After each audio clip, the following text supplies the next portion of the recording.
This is the Small Town Big Talk Show, the only place where you can listen in on real life conversations about the challenges and the joys of living in a small town. I'm your host, Rebecca Undum, and each week a guest will join me as we tackle one topic that more than likely we're all feeling or have thought about, but of course, no one wants to talk about.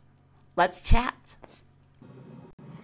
My guest on today's episode is Koree Goff, affectionately known as Koree with a K. She is my BFF, my sister from another mister, and just one of those nesties that I can't imagine living life without.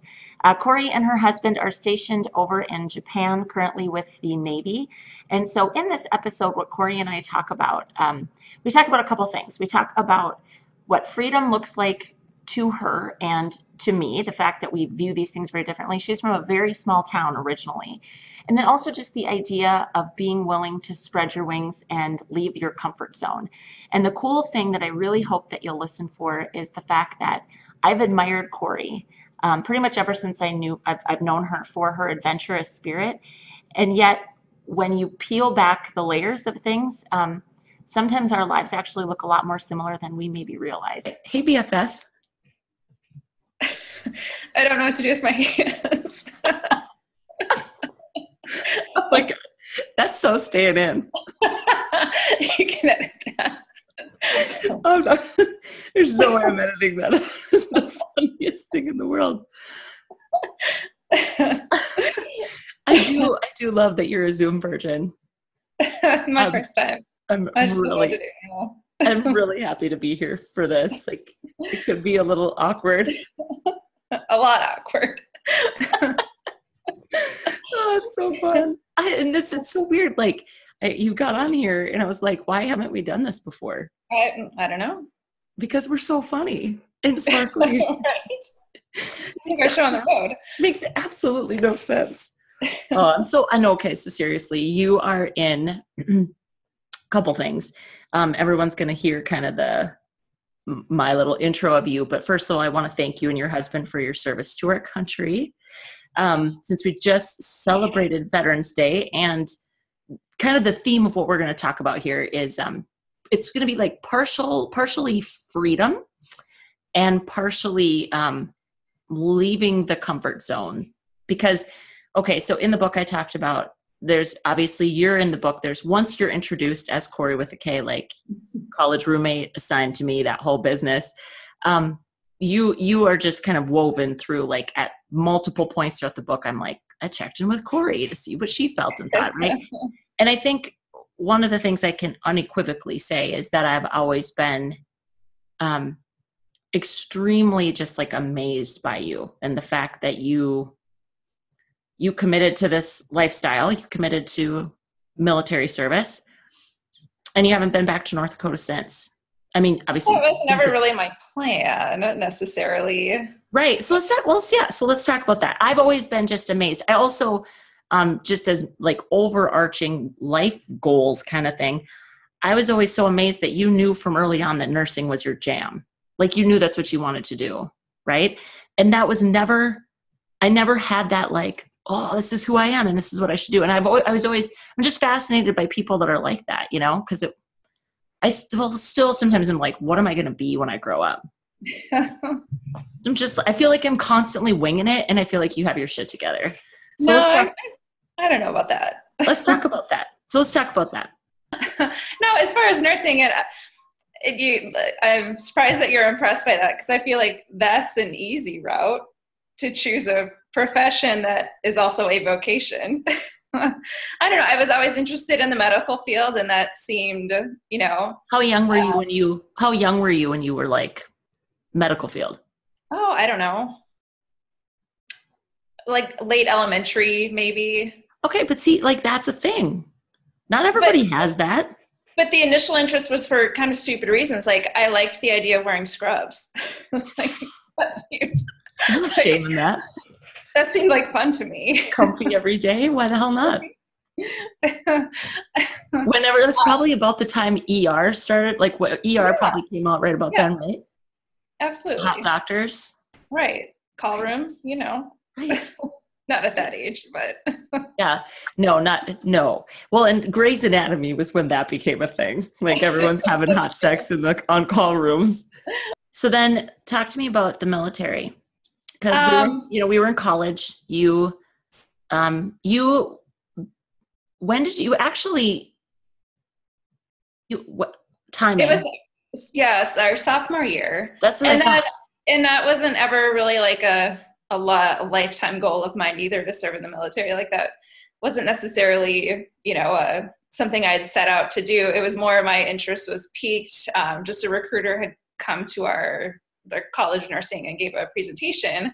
And, I was interested. And so I had lunch with him and he was like, well, I don't know if you're free, but do you want to go to San Diego next weekend to like check this out? And they had they called it like a med VIP tour, where basically like they'll fly you out to their location, like show you around for the weekend, like give you a taste of it. And I guess that's like one of their recruiting tools. And so I did that. And so like this. Yes, you're exactly. Like, I'm hooked. You got me. Exactly. I'm like, free trip to San Diego. Yes. Right. And so I did that. And then, it's not like just because you want to do it doesn't mean you're going to get to. I mean, there's, interviews and medical exams and all that stuff to be before you're selected for that program. And so I just kind of was like, well, it seemed like a fun opportunity to go to San Diego for the weekend. I'm like, well, I might as well apply. And I did and was selected. And I guess the rest is history. And so it was a collegiate program. So it was like a delayed entry type situation. So this was before 9/11 happened. And so I had already signed my life away, if you will, at that point. So it was a scholarship program. So I got money while I went to school and, didn't have any obligation until I finished college. So. Right.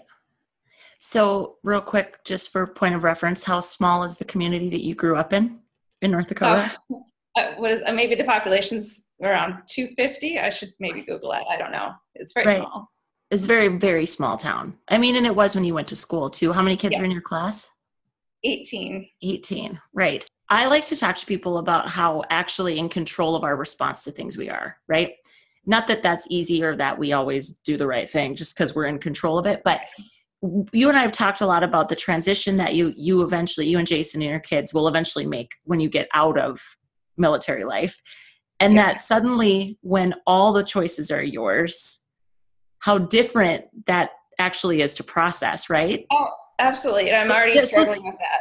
Yes, let's talk about that, because I think that's really interesting. I don't know, you may be the only person that'll be in an active military situation that comes on the show, at least that I can see in the foreseeable future. So yeah. No, I'm a little freaking out over that, over that freedom, actually, without having the confines of, a small amount of choices. We've been married for 10 years now. When we first got married, it's like, oh, we don't need to decide where we're going or what we're going to do. We have all this time. Well, 10 years have flown by. And as it tends to do. And Jason, he could retire next year if he wanted to, but he'll probably do a few more years. Like, we'll finish our time up here in Japan. He'll probably do one more duty station and then he'll retire. And then we'll have to actually make a decision. And I'm not ready for that. And I'm also worried that once we do decide somewhere, we'll be there for 2 or 3 years, like every other place we've lived for the last 10 years. And I'll get the itch to go do something else. And there's just a lot of like grown up decisions that I've avoided making. Like I've never purchased a home. I've never, things like that we've sort of skidded past, without having to make those decisions. So maybe I'm just a big avoider. It's just, I don't think you're an avoider. It's just, you haven't had to, no. And but I'm not sure I want to. I'm not ready yet. Right. I mean, it's so weird. Like you could call it the price you pay for the commitment you made, but at the same time, limited choices are always better. Because you and I have talked about this, like the house you live in, for example. If there's a bunch of stuff you don't like about it, you don't feel personally accountable for the stupid decision, which you do when you like. When it's your own, yeah. When you're investing all your money in it. Right. I think it's just a really interesting thing, because I think most people, myself included, I can't really imagine not having the say. So I like as much as you can't, can't imagine what it's going to have to be like when like all the choices are yours. Right. I have a really hard time imagining just not having that freedom of choice over what I get to do. But that's kind of why freedom is part of this like topic, because you said that you feel like you're going to get the itch, right? And I had kind of said that, not that I said adrenaline junkie. I just like new. I like Yes. change. I Yes. like things to be different. And that is something that has been very hard for me living back here in my small And it will town. be like, ask me in 5 years how I'm going to think about that. That's the space I'm going to be in. And you're going to be who I come to work with. I think it really is an intention. Like you have to be intentional about, like I have to either say, I'm going to learn some random ass new skill. Like, I don't know, underwater basket weaving. Like, I don't know what it is. Or I'm going to, just being intentionally adventurous in some way, shape, or form. Right. Otherwise, life gets real. I mean, come on, kids, there's the whole routine. It gets super monotonous. Kids make life very mundane, right? I mean, it's very exciting because things are changing all the time. And it's weird that it like simultaneously is mundane and like you never feel like you get a handle on what the hell you're actually doing. Right? Do you feel that way? Yeah. And yet they take you down into just like the most basic of crap, like day in and day out and day in and day out. And then, right. And that just gets compounded for me being in a very small environment. So I can't just up and change locations. Right. I mean, I could. I'd never want to say can't, because of course I could, but like Jeremiah really loves what he's doing. So it's, So a lot of times I talk to women about that whole thing too. Like, oh, if you just want to chase your dream, do your thing. I'm like, yeah, but you're married. If you're married, your spouse's feelings kind of matter, just right. Like, yeah. So how about comfort zones? Like during this whole journey for you, have you been like shit your pants scared? Like, But I think how I put it is you just get comfortable with being uncomfortable. Right. I think you said that. You said that when you were moving into this house. Yes. Especially living in a foreign country where shit's just weird a lot of the time. You don't know what's happening or what you're doing or if you're doing things right. Right. Like there's so many rules. Yes. But it's constantly awkward. And you just sort of get used to that feeling, believe it or not. Right. Well, I think it's really fascinating. I mean, I really think your life is so fascinating, and yet you're still just my best friend. So it's sometimes so weird for me, but yeah, at the same time, I feel like I'm kind of comfortable being uncomfortable too, because I don't really fit in here so well. It's not like a majorly stand out, but there are times I'm just like, and we're talking about that again. Yeah. Yeah. But I think again, it's about an intentionality. Like if freedom matters to a person, or if trying new things matters to a person, then you have to decide to cultivate it. Absolutely. And you made a choice to live your whole life like that at this, up to this point where you guys are not 100% in the driver's seat, No, we're not. So then, like you said, what comes with that is that whole, well, I have to just make the best of it because I didn't choose it. And I didn't have a lot of say in it, right? It's a whole different thing when you choose it all and it still isn't 100% what you want. But you guys are going to be fine. You're not like shirking your adulthood. Kind of. It's not what you're doing. No. You're doing just fine. Okay, so... But have you had specific moments, Kim, that you can think of that you were truly like a little more scared than just excited? Because a lot of times that fear and anxiousness, or like good anxiety, adrenaline anxiety, they kind of feel the same. No. But have you ever had moments where you were like truly scared? No, I don't know. I've really been scared per se, but it's more. There's a lot of highs and lows, like something is new and exciting and you're figuring it out and you're doing things.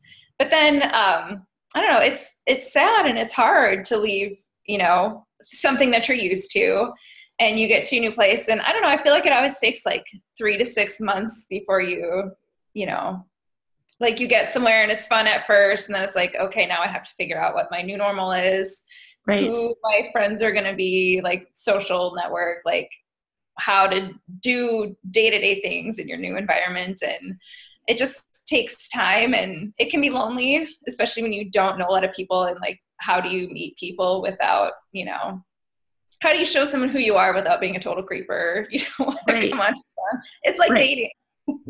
Yeah. And I don't want to date. I don't want to date. I'm so thankful I'm not dating. Have you found a bunko bestie yet?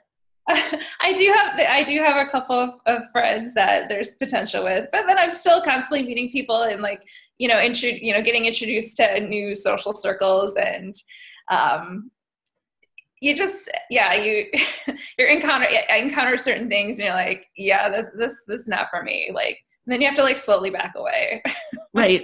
And then when it feels like a spark, you're like, oh, that was funny. Like you're doing like a mental like tally of who feels good and who doesn't. Yeah, and like, did we just become best friends? Like, I would totally be like, well, I think, you know, we've moved, like when we moved to Billings, we've talked about this too, that in the military, you do have a whole bunch of people that are in a similar situation. Yes. And that's different than moving like as a civilian just to a new community. Right. Being a whole new transplant somewhere. Right. And everyone's all established and you don't have that immediate common thing, which other than you're in that town together, it's very hard. But I think it's funny because I do think that being a transplant is a really difficult experience for people. Especially to small communities. I think that's like the hardest thing as I talk to women that have moved to a town like Oaks or Wimbledon, something even smaller. Absolutely. How you break into those circles. Right. And I think some of it is that we're not always that nice. I mean, I just think the people that live in small towns, we're not always as welcoming as we claim to be. Right. You can wear us down maybe and we'll eventually be nice, but you know, but it's not necessarily that. I think it's more just people get established, and you're even experiencing that right now. People are in established social circles. Right. And it's not that they're closed off to new friends, but they're in their groove. They're doing their thing. No, and it's true. And you meet people, and it's sort of one of the first questions I always want to like, well, when are you leaving? It's like, do I want to invest in getting to know you? Right. And that's something I'm going to be disappointed when you walk away from me in 3 months or whatever, you know? Right. You could be my best friend, but if I really like you, I'm just going to be mad in a couple of months when you leave me. I think I told you when we moved into our house in Oceanside, our last duty station, the lady, I was in our front yard, and the lady who came over and introduced herself to me. Do you remember that story? Oh, so she lived directly across the street, and she comes walking over with her 2 kids, and we literally just moved there. And I'm like, yes, this person's going to be my new best friend. Like, you know, she's got 2 kids, same age, you know, this seems perfect. And we had a really great conversation. And then she like drops at the end, like, oh, by the way, we're moving in 2 weeks. And I was just like, okay, keep walking, lady. Did you just slowly back away into your house? Like, I just wasted 20 minutes of conversation on you. I'm just kidding. Yeah. You could have been meeting somebody that's going to stick around, lady. Right. Beat it. And so, yeah, you know, those are other things to consider. But what's also great about this community is you meet people, and it is a small community, and you never know when you're going to run into them again. Right. Okay, so we can wrap up this little combo. I don't know how long we've been talking here. It doesn't matter. But I just like, I think you're so wicked cool. I don't know that I actually tell you that enough, like just how cool I think you really are. So like I said, we don't give advice. That's not what we do here. We have a simple little chat and hope that people can take something away from it. But like once you're, and you obviously don't know because you're not going to know it till you get there. But once you get through and out of the military, how do you think you're going to acclimate to potentially not moving every 3 years or 2 years, which you could still do again? Yeah. I'm saying, like, obviously those choices are always available to you. They're available to me as well. But once you settle, does that freak you out? Like, oh, yes, it does. No, because sort of everywhere I go or every new job that I start, I know that it's temporary. And not that I'm not going to, you know, bring my best to the table or anything like that. But I always know in the back of my mind that I'll be leaving eventually, you know? So, so I don't know, maybe I'll have time to really develop, I don't know, maybe more of a, maybe I'll have time to develop more of my professional interests or things like that. I don't know. But I'm just avoiding, avoiding adulting and making hard decisions. It's easier. And I think that people that don't have your lifestyle, I think we would look in at your lifestyle and think it looks very hard. So you need to give yourself a little credit. You are not avoiding anything. You're doing a very hard thing, like to constantly let's talk real quick about the difference between moving when it was just you and Jason. Oh, yeah. Right. And now you're moving, 2 children. One is in elementary school. Yeah. No, this move was the first time where it actually mattered to the kids, really. Mm-hmm. They were old enough to care. They're old enough to, they have friends they're leaving. And it seemed like everything was fine. This is like last spring, and it, like Logan didn't seem bothered by it at all. The fact that we were moving, we were going on a big adventure. It's going to be fun. And then one day he was talking about his birthday party. Right. His birthday in July, which is going to be right when we were moving. And I was like, well, I had to break it to him. Like, well, we probably won't be having a birthday party this year. And he's, I'm like, because we'll just moving. I explained to him, and he said, okay. And he went back to his room, and he came back out. I could tell he was about ready to cry. And he was just like, I'm just really sad about leaving my friends. And so that was the first moment I was like, oh God, this is so hard. These decisions that I'm making are affecting my kids. And that's, I guess it's good. Jason has the opportunity to retire in a few years. Logan will probably be 12 or 13 at that point. And it gets to that age where it's just cruel to move them around that much. And so. Right. So the settling, you may settle into settling easier than you're giving, than you're thinking. And I get why you haven't had to. Right. But yeah, it's really, I think for me, it's all about just keeping enough excitement in my life. Yeah. So that I don't get so that everything doesn't just get flat. Right. If that makes sense. Cause that's how I feel. Going to see you in Austin last year, it's seriously still one of the highlights for me, such a fun trip, and I just, but it's not always easy to do that either. Traveling obviously is expensive. And then if you've got kids and you've got all of that, but I always encourage women, figure out a way to get away. It doesn't have to be, you don't have to get on a plane and fly somewhere. If you can do that, because it's really, really fun. But fun. Yeah, it's so much fun. But I just think that's something that has to be an intentional thing. And so many women that I don't know if a lot of your friends are not that great at taking time for themselves.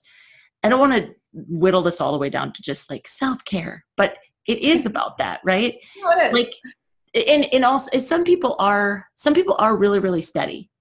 And they don't, did it just brighten up at your house? Yeah, well, it's kind of cloudy. And looks like all of a sudden maybe the sun came out and everything got brighter. Your ring light turned on. My ring light. I just turned it on. Dark here. But I do think some people are just maybe less, need less of that adventure. And I wouldn't say that I'm an adventure seeker because pretty much my life is pretty boring. But I definitely have to have things planned, even a random concert. Yeah. Something, I just. Well, so Jason and I joke that the key to our happy marriage is separate vacations because when we live so far away from family, it's not like we can drop my kids off with my parents, and go do something. Mm-hmm. And childcare is expensive. It's not like I'm going to pay a babysitter to watch my kids for a week. And so we have done separate vacations. And I guess that's the beauty of being in the Navy. You meet great people, and I've met some really amazing people and had some really great friendships. But these are the people that I've kept in touch with. And so I've done different girls trips. I have a group that we try to meet up every couple of years. I've met up with you. I try to, make trips back home and just take the time to cultivate those friendships that matter. And it saves my sanity, you know, and provides me that excitement. You know, I know, even though we move around, but the day-to-day still gets boring, and you know, day-to-day is wherever you are. Yeah, wherever you are. And I think you know, one of the things that a lot of women like me might take for granted is, like, we've talked about this before, but you know, my parents now live 110 steps that way. They live right over there. And yeah, there is some definite challenge that comes along with that sometimes. But what you just said is the thing that is pretty flippin' amazing. You know, that like off the cuff, we've got this one couple friends of ours that are like very last minute people. Like if we go out with them, it's very last minute, usually the day of. Well, it's like, Mom, are you available or not? If not, you know, it's Kelsey, right? Like go to babysitter. Yeah. But most of the time it works out and we're just able to, so it's spontaneous too. And that's really helpful for me. Like spontaneity is good for my soul. Yeah. It like breaks up the monotony, but it would be really hard to be somewhere where you just don't have the childcare support. Yeah, it is tough. That's just no joke. Definitely. Friend, I love you. I love you. Thanks for being on the show. Of course. I hope your audience isn't disappointed. There's no way they can be disappointed. You didn't know where to put your hands. I love you. I love you too.